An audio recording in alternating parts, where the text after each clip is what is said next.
Hello friends, వినే కొద్దీ ఏదో తీయగా అవుతున్నట్టు పెద్ది గురించి తెలుసుకున్న కొద్దీ చాలా అంటే చాలా ఆశ్చర్యకరమైనటువంటి విషయాలు అయితే బయటకు వస్తున్నాయి అనమాట. ఫస్ట్ రిలీజ్ చేసినటువంటి గ్లిమ్స్ నుండి సెకండ్ రిలీజ్ చేసినటువంటి పెహల్వాన్ గ్లిమ్స్ దాకా కూడా చాలా అంటే చాలా న్యూస్ అయితే సర్క్యులేట్ అవుతున్నాయి. మొట్టమొదటి ఏంటంటే ఇందులో డ్యూయల్ రోల్ చేస్తున్నా మన రామ్ చరణ్ అన్న సింగిల్ రోల్. ఫస్ట్ ఒకసారి మీరు క్రికెట్ ఆడేటటువంటి క్యారెక్టర్ అబ్జర్వ్ చేసినట్లయితే ముక్కుకు పోగుందనమాట, చెవులకు కూడా 2 పోగులు అయితే మనకు కనబడుతున్నాయి ఈ క్యారెక్టర్లో. అండ్ సెకండ్ రిలీజ్ చేసినటువంటి ఈ క్యారెక్టర్లో చూసుకున్నట్టయితే ముక్కుకి పోగులేదు, చెవుకు కూడా ఏ విధమైనటువంటి పోగులు అయితే మనకైతే కనబడట్లేదు. సో దీన్ని బట్టి ఖచ్చితంగా మన రామ్ చరణ్ అన్న ఈ సినిమాలో డ్యూయల్ రోల్ చేయబోతున్నాడు. కుస్తీ ఆడేటటువంటి పెహల్వాన్ ఎవరైతే ఉన్నాడో ఆయన అసలు సిస్సులైనటువంటి పెద్ద క్రికెట్ ఆడిన ఎవరైతే ఉన్నాడో ఆయన తమ్ముడు అనమాట. ఆయన క్యారెక్టర్కి అంత రికగ్నేషన్ ఉండదు, ఆయన క్యారెక్టర్ అంత ఇంపార్టెన్స్ ఉండదు. తన తమ్ముడిని చంపడం వల్ల రివెంజ్ తీర్చుకునేటటువంటి స్టోరీ అని చెప్పి కూడా చాలామంది కామెంట్ చేయడం, చాలామంది సోషల్ మీడియాలో ఇచ్చేయడం మనమైతే చూడొచ్చు అనమాట. అండ్ సెకండ్ చూసుకున్నట్లయితే కోడి రామూర్తి, ఆయన మీరు గుర్తుందో లేదో మనకి మైక్ టైసన్ తెలుసు, మనకి బ్రూస్ లీ తెలుసు, వీళ్ళంతా తెలుసు. ఎందుకంటే వీళ్ళంతా వేరే దేశానికి చెందిన వాళ్ళు. కానీ ఈ కోడి రామూర్తి అనేటటువంటి ఆయన ఎవరైతే ఉన్నారో పక్కా తెలుగోడు. అలాంటి ఆయన ఎంత బలవంతుడు అంటే అంత బలవంతుడు, ఇంత మట్టికి ప్రపంచంలోనే ఎవరూ లేరు. ఆయన్ని ఇన్స్పైర్గా తీసుకొని ఈ సినిమా తీస్తున్నారు అనేటటువంటిది కూడా సోషల్ మీడియాలో సర్కిల్ అవుతుంది. సోషల్ మీడియా అని కాదు, వికీపీడియా అయినా గూగుల్లో సర్చ్ చేసినా కానీ ఈ విధమైనటువంటిది అయితే మనకు చూపిస్తుంది. నిజానికి ఈ సినిమా బయోపిక్న ఆల్రెడీ మన కోడి రామూర్తి గారు ఫోటో ఆయన మొన్న రిలీజ్ చేసినటువంటి పెద్ద ఫోటో కంపేర్ చేసి చూడండి, సేమ్ యాజ్ ఇట్ ఈజ్ అనిపిస్తుంది అనమాట. సో ఖచ్చితంగా ఇది ఆయన బయోపిక్ అని చెప్పి కూడా చాలామంది కామెంట్ చేస్తున్నారు. మన తెలుగుడి యొక్క స్టోరీ ప్రపంచానికి చేరవేయాలని చెప్పి బుచ్చిబాబు గారు, సుకుమార్ గారు తపన పడుతున్నారు. వదిరా మా డైరెక్టర్స్ అని చెప్పి కూడా ఇంకా కామెంట్ చేస్తున్నారు. మరి వీటన్నిటిలో నిజం ఎంత, అబద్ధం ఎంత అనేటటువంటిది ఈరోజు ఈ వీడియోలో డీటెయిల్గా మాట్లాడుకునేటటువంటి ప్రయత్నం చేద్దాం. పెద్ద సినిమాతో డ్యూయల్ రోలా కాదా, అండ్ ఇప్పుడున్నటువంటి ఈ సినిమాలో సింగిల్ రోలా, లైక్ మన కోడి రామూర్తి గారే సినిమాని బయోపిక్ని తీస్తున్నారు అనేటటువంటిది ఇండెప్త్ వివరించే ప్రయత్నం చేస్తా. వీడియో అయితే చివరిదాకా చూడండి. ఈరోజు ఆర్సీబీ వర్సెస్ ఎస్ఆర్హెచ్ మ్యాచ్ అనమాట. ఎవరు గెలుస్తారు బ్రో ప్రిడిక్ట్ చేసి చెప్పని చెప్పి చాలామంది అడుగుతున్నారు. ఆర్సీబీ. నేనైతే బెట్టింగ్ని ఎంకరేజ్ చేయను, కానీ చెప్పాలి కాబట్టి చెప్తున్నాను. దీని గురించి ఇంకో వీడియోలో ఇన్డెప్త్ డీటెయిల్ చెప్తా. ఖచ్చితంగా ఈరోజు అయితే ఆర్సీబీ గెలుస్తుంది అని చెప్పి నేనైతే అనుకుంటున్నా. 28వ తారీఖు మనం మార్చ్ 2026, మళ్ళీ ఎప్పుడో చెప్పిన దాన్ని ఇచ్చేసి అప్పటికిప్పుడు చెప్పినా చెప్పి కంపారిజన్ చేయొద్దు, ఓకేనా? ఫస్ట్ చూసుకున్నట్టయితే పెద్ద గురించి డీటెయిల్గా మాట్లాడదాం. చూడండి, సినిమాలో డ్యూయల్ రోలా అని అంటే డ్యూయల్ రోల్ కాదు అనేటటువంటిది 100% నిజం అనమాట. సింగిల్ రోలే. పోగులున్నంత మాత్రాన, ఏదో షర్ట్ వేసుకున్నంత మాత్రాన డిఫరెంట్ అని చెప్పి మనమైతే అనుకోవచ్చు.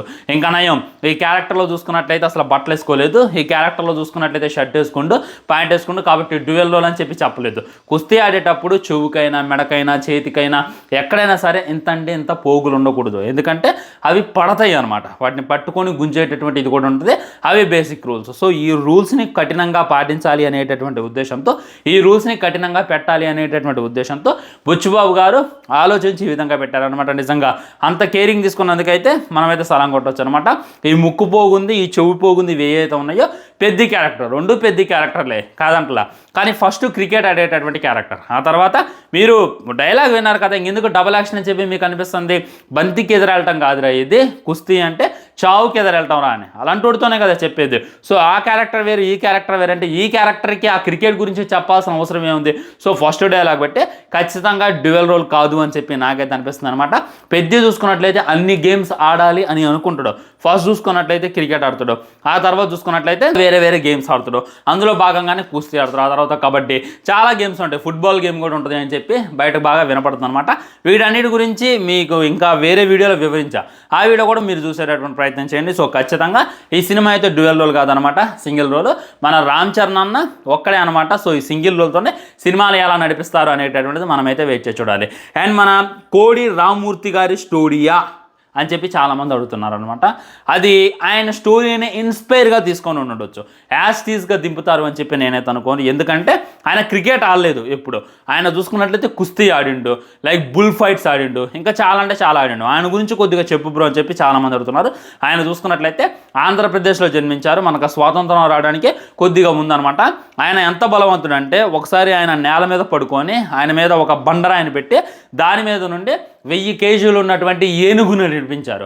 అయినా కానీ ఆయనకి ఇంత అంటే ఇంత కూడా ఏం కాలేదు. ఎందుకంటే పైన ఆల్రెడీ 100 కేజీల బరువు ఉన్నటువంటి రాయి ఉంది, దాని మీద 1000 కేజీల బరువు ఉన్నటువంటి ఏనుగు ఎక్కిందంటే కసరెళ్ళిపోద్ది. ఏనుగు ఎక్కింది అని అంటే ఎంత పెద్ద కార్లు అయినా ఎంత పెద్ద ఇదైనా సరే పగిలిపోతాయి అనేటటువంటిది వాస్తవం. ఏనుగుని క్యారీ చేయడం అంత ఈజీ కాదు.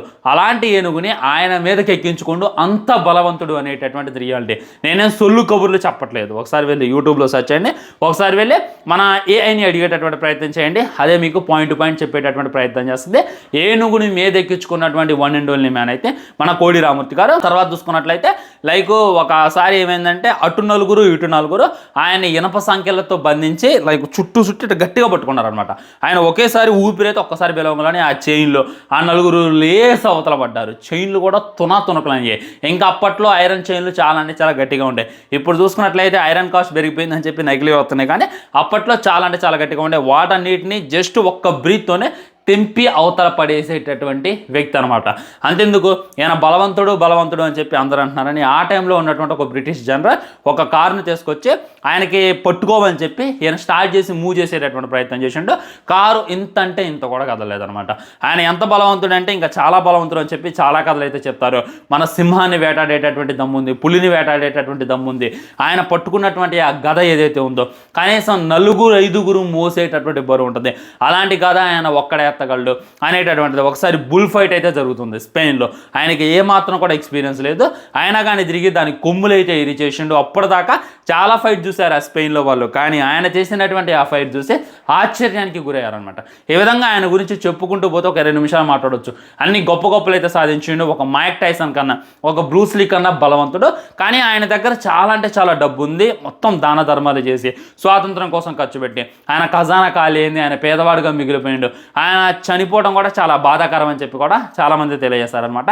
ఇది అనమాట ఆయన స్టోరీ. సో ఆయన స్టోరీని మోటివ్గా తీసుకొని, ఆయన స్టోరీని మెయిన్ ఇంప్లిమెంట్గా తీసుకొని ఈ సినిమా తీస్తున్నారు అని చెప్పి మనకైతే వికీపీడియా చెప్తుంది. వికీపీడియాలో చెప్పే అని కూడా మనం నమ్మడానికి లేదనమాట.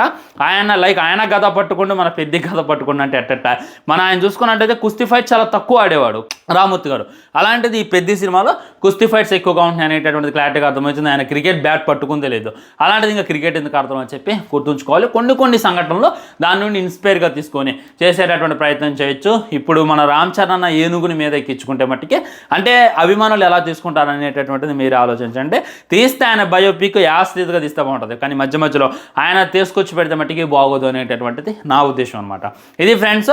అండ్ మన ఇది ఎలా అనిపించింది బయోపిక్, ఆయన స్టోరీ మీకు ఏ విధంగా అనిపించింది మీరు అడిగితే మట్టికి డెఫినెట్లీ ఇంకో వీడియో చేసేటటువంటి ప్రయత్నం చేస్తే ఆయన గురించి చాలా అంటే చాలా గొప్పలు ఉన్నాయి అనమాట. కానీ పెద్ద సినిమా ఏదైతే ఉందో ఒక మంచి సినిమా అనమాట. ఒక ఫ్రెష్ కాన్సెప్ట్, ఒక ఫ్రెష్ స్టోరీ. మన పుచ్చిబాబు గారు చూసుకున్నట్లయితే ఉప్పిన తర్వాత చాలా అంటే చాలా కష్టపడి ఏ సినిమా తీయకుండా, ఏ సినిమాలో ఇంటర్ఫియర్ కాకుండా ఓన్లీ పెద్ది కోసం స్క్రిప్ట్ అయితే డెవలప్ చేసిండు. అయినా కానీ ఆయనకు భయం అవుతుంది. లైక్ రామ్ చరణ్ హ్యాండిల్ చేయాలంటే మాటలు కాదు. Mega power star Ram Charan, like మన మెగాస్టార్ కొడుకునే త్రిబుల్ మూవీలో పాన్ ఇండియా స్టార్ అయిన వాడిని హ్యాండిల్ చేయడం అంటే మాటలు కాదు అని భయపడుతున్నాను అని చెప్పి సుకుమార్ గారు ఇంటర్ఫియర్ అయ్యి స్టోరీని కొద్దిగా బిల్డ్ చేసేటటువంటి ప్రయత్నం చేశారు. అంత గొప్ప స్టోరీ అనమాట.